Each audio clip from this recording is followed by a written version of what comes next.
Saya Apriati dari Fakultas Tarbiyah Prodi BKPI 1A, NIM 221510. Baik teman-teman, sebelum masuk ke videonya, saya ingin mereview buku dulu.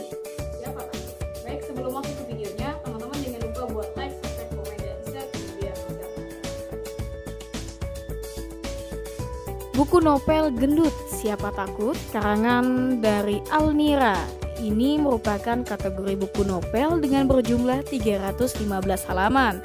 Dibanderol dengan harga Rp85.000, diterbitkan pada tahun 2019.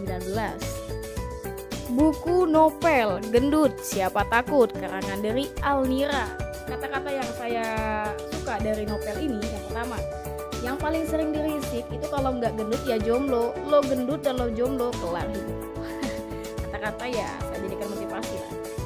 Sinopsis ceritanya, Moza adalah seorang penulis novel bestseller yang galau karena tak juga bertemu dengan jodohnya di umur yang mendekati kepala 3. Ibunya yang jauh di Lampung sana sering menanyakan dan memberikan wejangan tentang pasangan hidup. Belum lagi, adiknya yang tengil minta ampun itu kadang mengenalkan dengan teman kantornya, berharap salah satu dari mereka ada yang cocok. Namun, lagi-lagi karena standar Moza terlalu tinggi, ia tak kunjung menemukan yang klik. Standar itu muncul karena dampak profesinya sebagai penulis. Setiap tokoh pria dalam novelnya selalu sempurna. Tak ayal bila dia mendambakan hal serupa untuk mendampingi hidupnya. Sebenarnya Moza adalah sosok perempuan yang cantik, berkulit kuning langsat, tinggi, rambutnya menggambar indah, pintar masak, dan pandai membaca diri. Salah satu hal yang dianggap banyak orang nilai minus orang-orang adalah gendut. Ya, Moza memiliki berat badan 80 kg dengan tinggi 160 cm. Pon itu membuatnya sering diejek sejak kecil.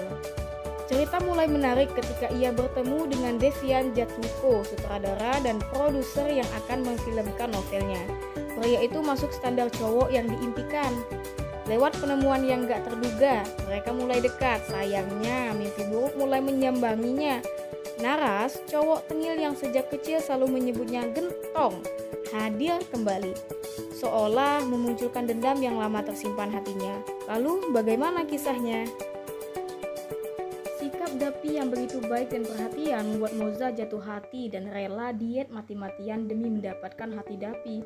Sayangnya, perhatian justru datang dari Nareswara Radeva, teman adik Moza yang paling tengil dan sering mengolok-oloknya dengan sebutan gendut mirip si Komo saat Moza kecil dulu. Nares, orang yang paling dibenci Moza itu ternyata diam-diam menyimpan perasaan suka padanya. Tapi karena perhatian yang Nares berikan membuat Moza tak bisa terus-terusan membencinya. Terlebih, kini sosok Nares begitu berbeda sekaligus menggoda. Di tengah kesibukan Moza dalam urusan adaptasi novelnya yang tidak semulus yang dia kira, Moza harus memutuskan cinta yang mana yang akan dia perjuangkan. Kini Moza tak lagi bertekuk di dunia imajinasi. Dia harus mulai merancang kisah cintanya sendiri, menyambut cinta yang melampaui urusan fisik. Kelebihan dan kekurangan buku ini, dari segi buku suka juga dengan kutipan di awal bab yang begitu ngena, plus tips-tips yang menjadi seorang penulis yang dibagikan lewat profesi Moza. Dari Moza ini aku baru tahu bagaimana suka dukanya menjadi seorang penulis dan menjadi publik figur terkenal.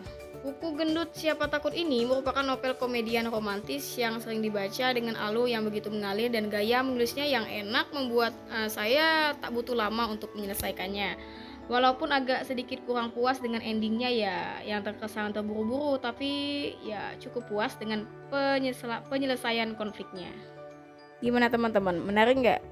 Ya, kalau teman-teman mau boleh sih. Baik teman-teman bisa dapetin buku ini di Gramedia atau di online. Oke teman-teman, cukup sekian review buku dari saya. Saya pamit undur diri. Assalamualaikum warahmatullahi wabarakatuh.